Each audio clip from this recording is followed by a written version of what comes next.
All right, so tonight we're gonna go a little different direction and not talk about technical things like writing and reading and math, and instead focus a little bit more on the energy that you're bringing to the table when you're helping your kid with schoolwork, okay?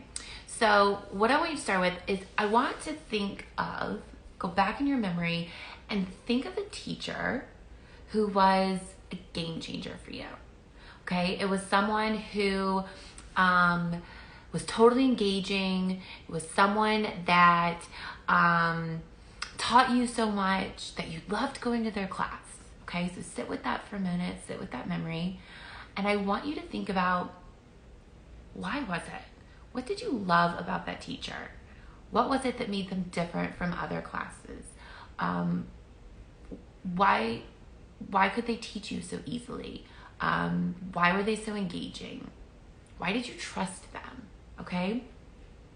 So sit with that for a minute and think. And I guarantee you that all of the reasons that you're coming up with is that they had a way of connecting with you, or they had a way of connecting with your class and that age group and that body of people. Okay? It's all about that connection, right? Being able to engage students, being able to make them laugh, make them excited about what you're learning about. All of those things lead to building trust in a teacher. Trusting that they're teaching you truthful things, trusting that you can go to them when you need help, trusting that they've kind of got your back if you are feeling confused or maybe failing at something and you need someone to have your back to help you. That trust is a huge thing for a teacher. And here's the thing, not all teachers can do this. Not all teachers can connect with kids in that way. But here's where you're lucky. As a parent, you've got the one up on that. You already know how to connect with your kid. You already know what makes them laugh. You already know what puts them at ease. You know how to comfort them when they're frustrated or upset, right?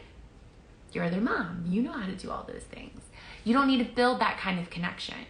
What you do need to do now is take that connection and the trust that they have with you in other areas of your life and teach them that they can trust you when it comes to schoolwork, when it comes to helping with homework, when it comes to having their back when they're doing poorly in a class, right? A lot of kids just assume that they're gonna get in trouble or that it's their fault that they're not doing a good job in school. You want to turn the table and allow them to trust that you are their ally, you are their partner in this learning journey, and that they can come to you and trust that you guys are going to be in it together to figure out how to help them. Okay, so once you get to that level, you're going to be in a place where you guys can work through these frustrations and these things. But when you first start noticing that you need to help your kid, I can almost guarantee you that you're going to have some major resistance.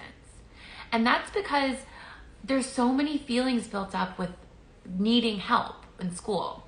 They're frustrated, they're embarrassed, they've put up this wall to protect their feelings, saying, I don't care, or this isn't important, or why do I have to do this? And all of those things are valid. Okay, you have to be able to listen to those feelings and be okay that your kid feels frustrated or that they've dismissed school and that they're over it, because all of those things are coming from a place where they're over it. And so be okay that that's where they are. Now, once you get to a place where they're willing to actually open up to you, allow them to teach you what they already know. Allow them to explain to you where they are, what the assignment is. Let them be the ones doing all of the talking at the beginning. And no matter what it is that they're explaining to you, don't correct them. Even if it's like totally out in left field and it doesn't make sense and you have all these red flashing lights of this is wrong, don't correct them when they're in a place where they're feeling like they can open up to you and talk to you. So what you're going to do instead is just respect that that's where they are, build that rapport with them, and then this was a game changer for me when I was in the classroom and I started teaching writing workshop, and I still to this day use it with every single client that I work with one-on-one, instead of going and correcting and changing whatever it is that they're doing wrong, ask permission to teach them something. Hey, I see you're doing it this way. Can I show you how I might do it? Or, hey, I know that you got this far, but now you're feeling a little stuck. Can I teach you what I would do here? And giving them that ability to grant you permission really changes the dynamic of the whole conversation and the whole dynamic of you helping. Okay, so what that does is you're allowing them to say no. You're allowing them to say, no, this is how I'm going to do it. This is where I am. And you have to be respectful of that for the moment and be okay with that too, because anything you're going to say to them is going to be like talking to a wall anyway. That's going to be that in one ear, out the other. They're not going to absorb or take in anything you're trying to show them or teach them if they're going to tell you no. But you asking the permission to be able to speak with them and be able to show them what you know and how you learned, or a strategy that might be different than what they're doing, and them granting you that permission gives them this like feeling of knowing that you guys are working together and that you're not coming at them as a teacher or coming at them from an authoritative space. Okay, so that's like a game changer. I've noticed like total mood shifts in kids when I ask, hey, can I teach you something? Instead of, well, this is how we're going to do it. Okay, so when they're ready, and the answer is yes, you can teach me something, the number one thing to also remember is that there's no one way of learning. Every child learns differently. Every child, every brain kind of absorbs things differently, and that's okay. And honestly, that's a really difficult thing for a lot of teachers to understand, is that you can't just teach one strategy and expect a whole classroom of kids to be able to apply that and understand it all at the same time. So if your way doesn't make sense to them, okay, so now you guys work together to figure out what to do. And here's the thing, if you're not a teacher, that's fine. Now you guys go research together. You get on YouTube and you find a video to explain it. Or maybe you don't remember chemistry. I don't. So you go on to Khan Academy and you have someone teach it to you guys together so you can talk about it and work through it. It's just different when you're explaining to them, this is how I would do it. And they go, well, that doesn't make sense to me. And you're like, okay, that's cool. Let's try something else. Instead of, well, this is how you do it. You just need to memorize it. Just figure it out. It's totally different, because then it's them taking on all this guilt and all of this frustration that I'm the problem. I don't understand it, so I must be a problem. We don't want them to feel that way, okay? You're a partnership now. You're working together.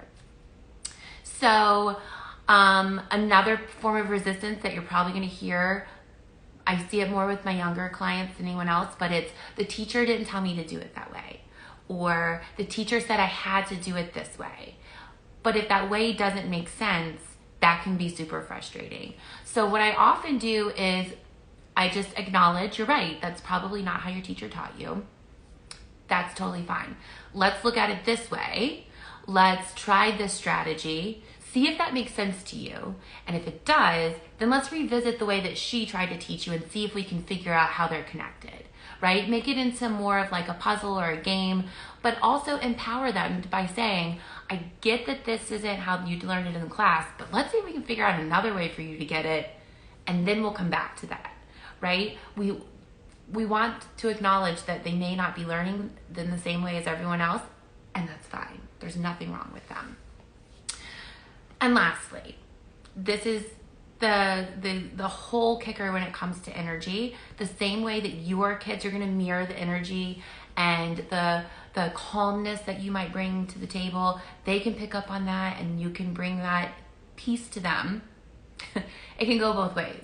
Their frustration, their irritation, their disdain for having to do all of this schoolwork that they think is stupid, you can pick up on that as well and become just as irritated and just as frustrated with the whole process. You have to fight that. Patience, grace, understanding, over and over and over again, the same way we did when they were little babies and they were toddlers and they were learning things and got super frustrated, and we just picked them up and we helped them learn how to walk again. You got to do the same thing with this age group too. You have to have patience. You got to understand where they're coming from and realize that this is super frustrating and they don't know how to deal with it. And you got to give them grace. Them lashing out at you is not personal.